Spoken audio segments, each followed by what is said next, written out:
Assalamualaikum warahmatullahi wabarakatuh. Perkenalkan, nama saya Ma'ruf Murfiana dari Pendidikan Biologi.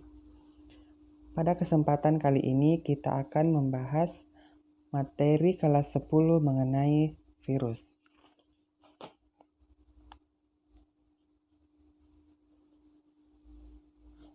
Nah, apa-apa saja yang akan kita bahas pada pertemuan kali ini? Yang pertama adalah ciri-ciri virus. Ciri-ciri virus. Kemudian yang kedua adalah struktur virus.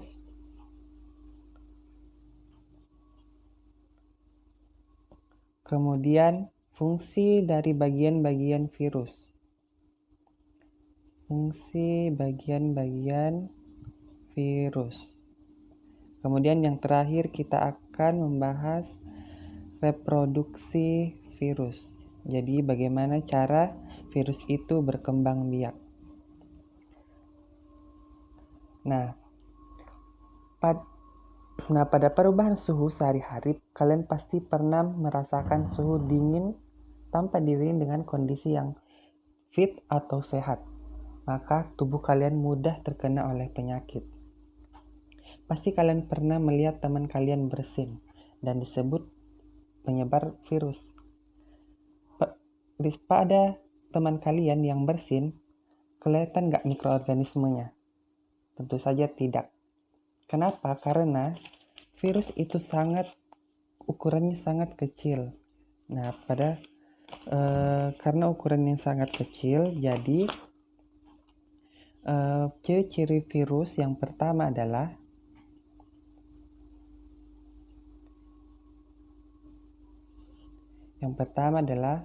berukuran kecil.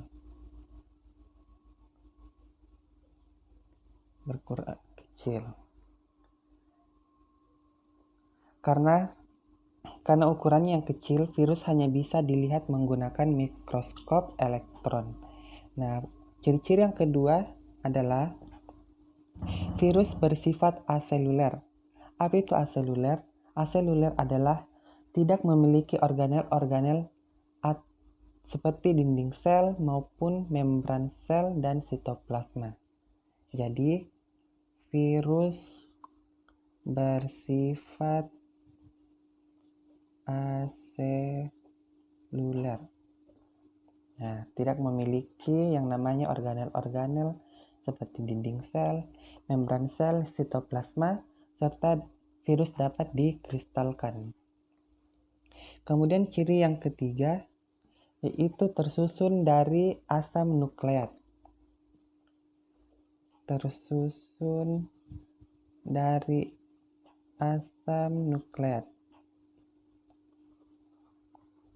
Meskipun virus itu dianggap bukan sebuah sel, tapi dia dapat menjadi makhluk hidup. Cirinya di mana? Yaitu dari asam nukleat yang dimiliki oleh virus. Kemudian ciri yang keempat, virus dapat berkembang biak.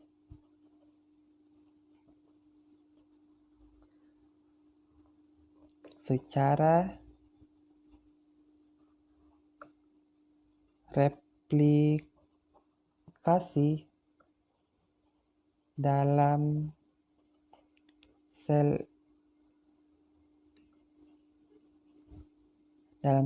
inang yang hidup. Nah, ciri yang keempat ini merupakan salah satu ciri yang menunjukkan virus dapat bersifat seperti makhluk hidup. Nah, ini tadi adalah ciri-ciri dari virus. Yang pertama adalah berukuran kecil, kemudian bersifat aseluler, tersusun dari asam nukleat, dan dapat berkembang biak.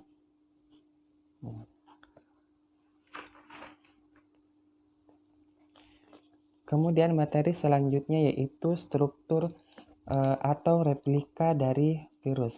Saya akan menggambarkan virus di sini.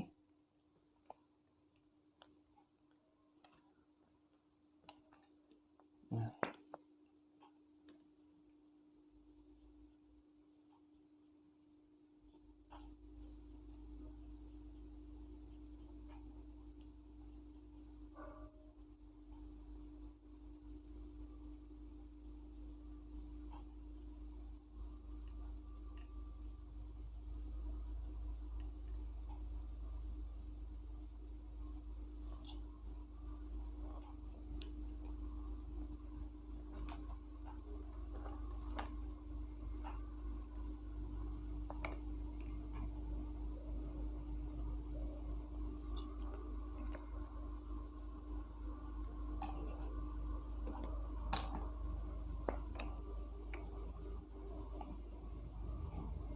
Nah, perhatikan dari struktur virus tersebut. Virus ini dinamakan dengan virus T atau biasa disebut dengan bakteriofag.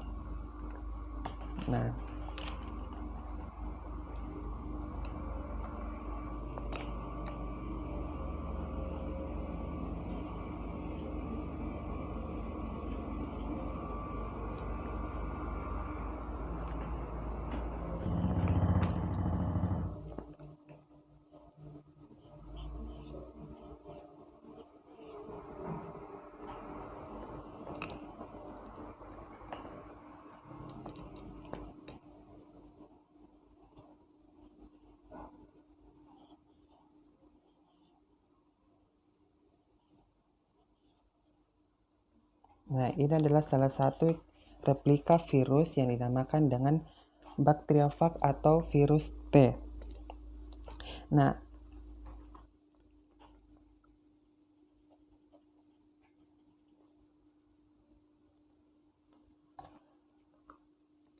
apa saja bagian-bagian virus ini dinamakan dengan kapsid. Apa fungsinya itu kapsid? Atau apakah itu kapsid? Kapsid merupakan selubung terluar virus yang tersusun subunit protein yang disebut kapromer. Maksud saya kapsomer. Nah, apa fungsi dari kapsid ini? Fungsinya untuk menentukan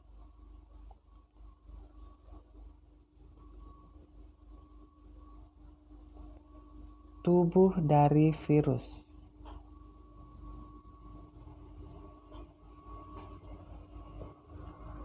Tubuh dari virus sehingga virus ini dapat berbentuk seperti T, seperti bola, maupun seperti tabung. Nah, yang kedua, ada yang dinamakan dengan ini yang berwarna kuning, itu adalah materi genetik. Materi genetik.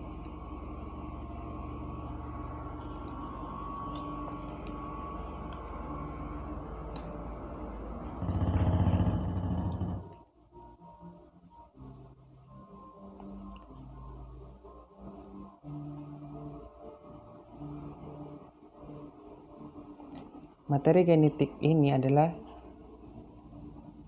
materi genetik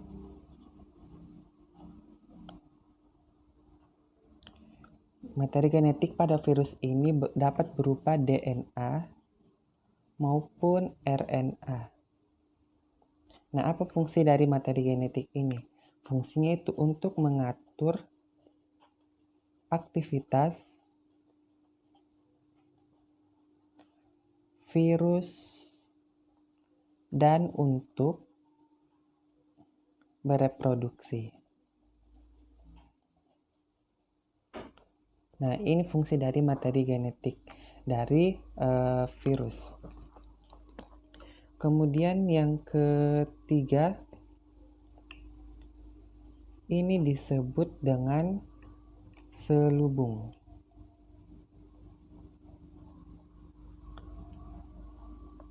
Nah, apa fungsi dari selubung ini?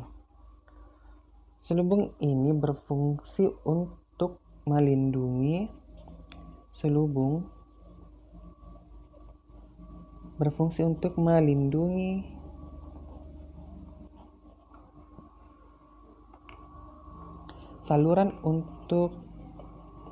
jadi dia berfungsi untuk melindungi saluran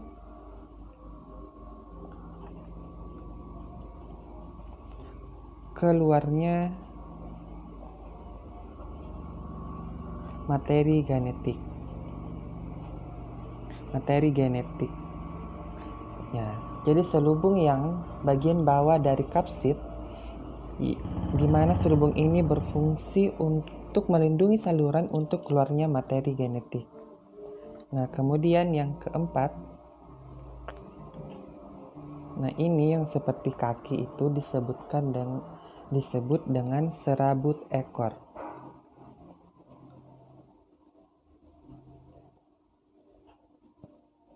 serabut ekor. Serabut ekor ini berfungsi untuk melekat. Jadi fungsinya untuk melekat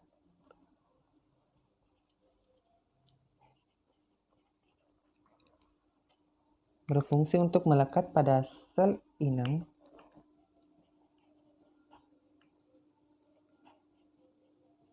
supaya dia dapat memasukkan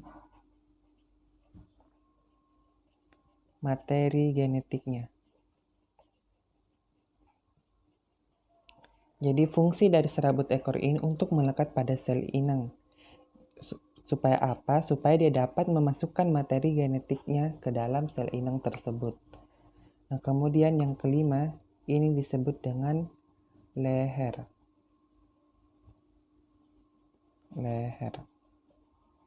Terus yang keenam, ini disebut dengan lempeng dasar.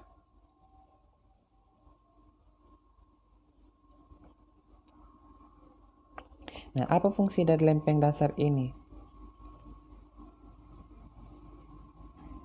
Lempeng dasar ini berfungsi sebagai tempat melekatnya serabut ekor. Jadi tempat melekatnya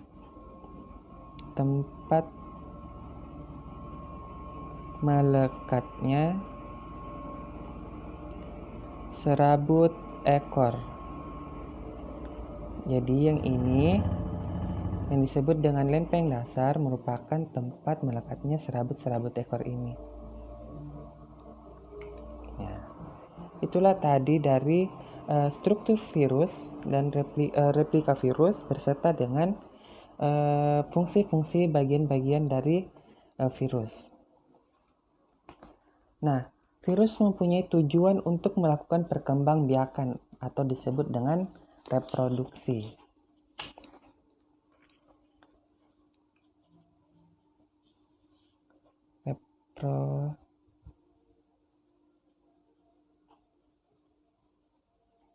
Reproduksi virus.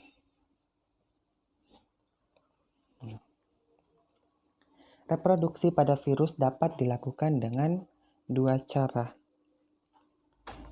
yaitu dengan yang pertama daur, ada yang namanya daur lisogenik, dan kedua ada yang namanya daur litik. Apa perbedaan dari kedua tahapan ini atau kedua daur ini? Yang pertama untuk daur dari lisogenik, yaitu pada siklus lisogenik DNA virus menjadi bagian dari kromosom sel. Jadi menjadi bagian dari kromosom sel induk dan bereplikasi memanfaatkan reproduksi sel induk. Sedangkan pada daur litik, DNA virus langsung menghancurkan DNA sel hidup. Jadi itu adalah perbandingan atau perbedaan dari kedua daur pada reproduksi virus. Nah, kita masuk ke daur lisogenik.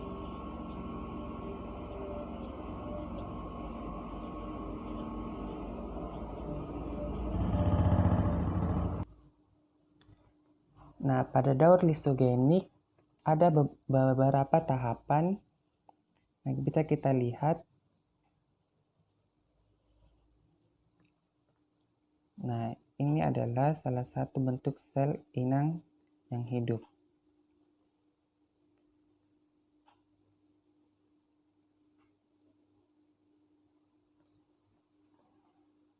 Kemudian, pada daur lisogenik, virus T atau bakteriofag ini menempel pada sel induk dengan menempel pada reseptor khusus pada permukaan selnya.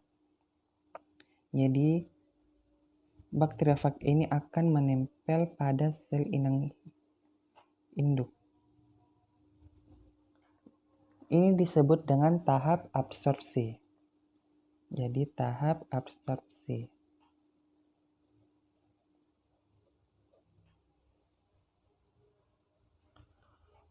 Kemudian akan memasuki tahap injeksi. Tahap injeksi itu virus menyuntikkan DNA-nya ke dalam sel induk. Jadi virus akan menyuntikkan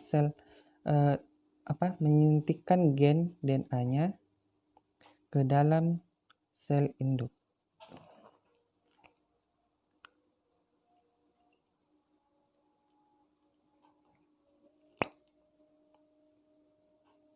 Jadi yang berwarna merah ini adalah gen dari virus. Ini disebut dengan tahap injeksi. Kemudian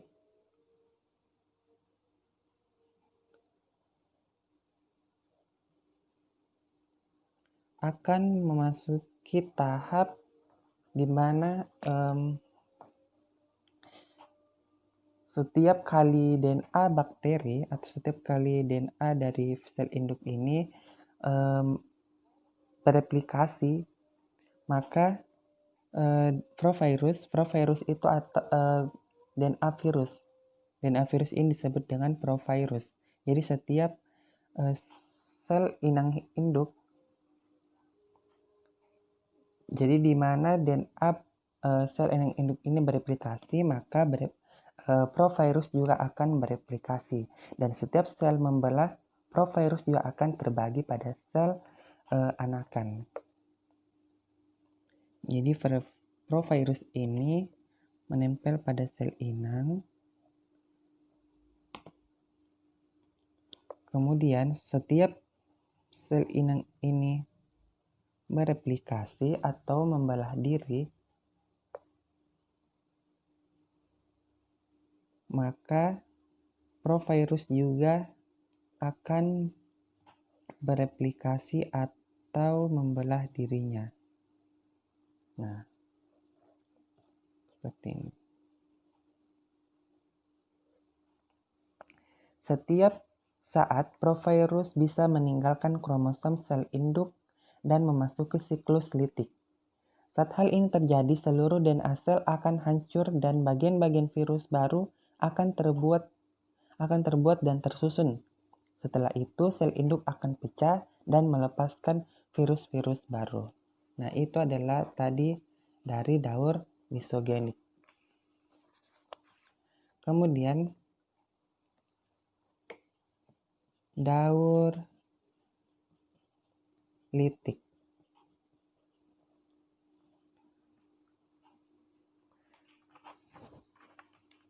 Nah, pada daur litik, virus mengambil alih seluruh aktivitas metabolisme pada sel, bereplikasi dan menghancurkan sel induk. Nah, lihat dari tahapan dari daur litik ini, sama seperti daur lisogenik, virus akan menempel pada sel induk. Nah, ini disebut tadi tahap absorpsi.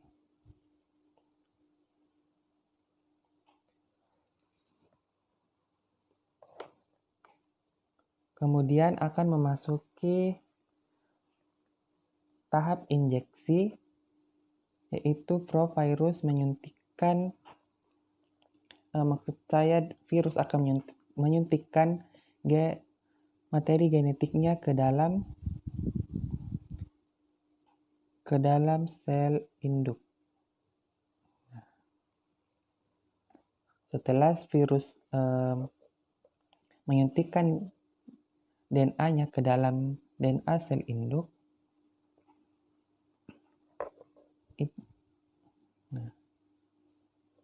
maka DNA virus akan mengambil alih seluruh metabolisme atau aktivitas metabolisme pada sel. Ini disebut dengan tahap injeksi. Kemudian di dalam sel induk, DNA virus menghancurkan seluruh DNA sel induk, kemudian mengambil alih seluruh aktivitas metabolisme sel induk untuk bereplikasi. itu disebut dengan tahap sintesis.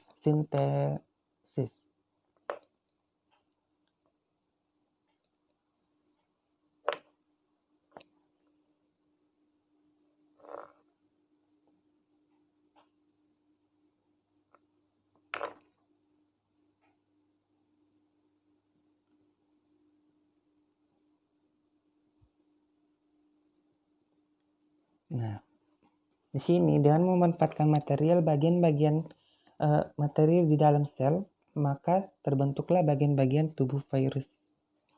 Nah, setelah terbentuk bagian-bagian ini, kemudian tersusun membentuk virus-virus yang utuh.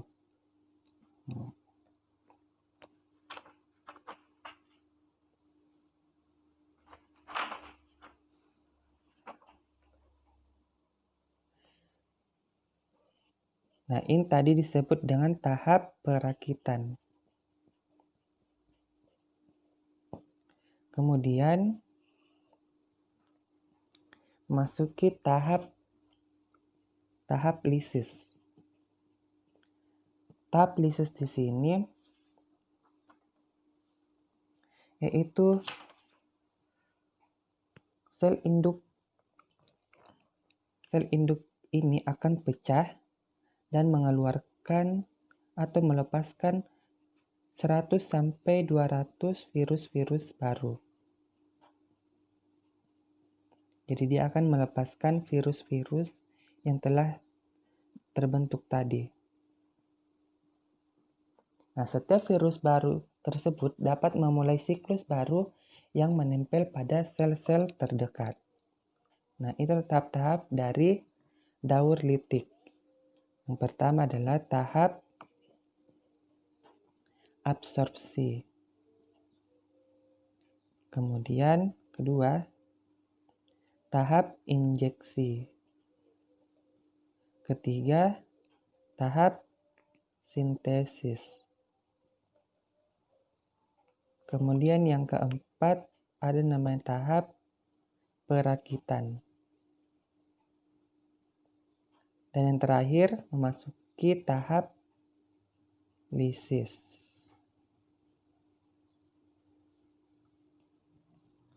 Nah, itu tadi adalah pemaparan materi mengenai virus. Dimulai dari ciri-ciri, struktur, hingga reproduksi virus.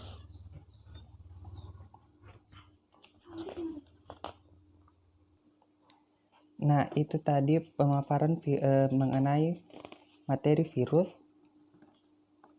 Kurang lebihnya mohon dimaafkan. Saya akhiri dengan Assalamualaikum warahmatullahi wabarakatuh.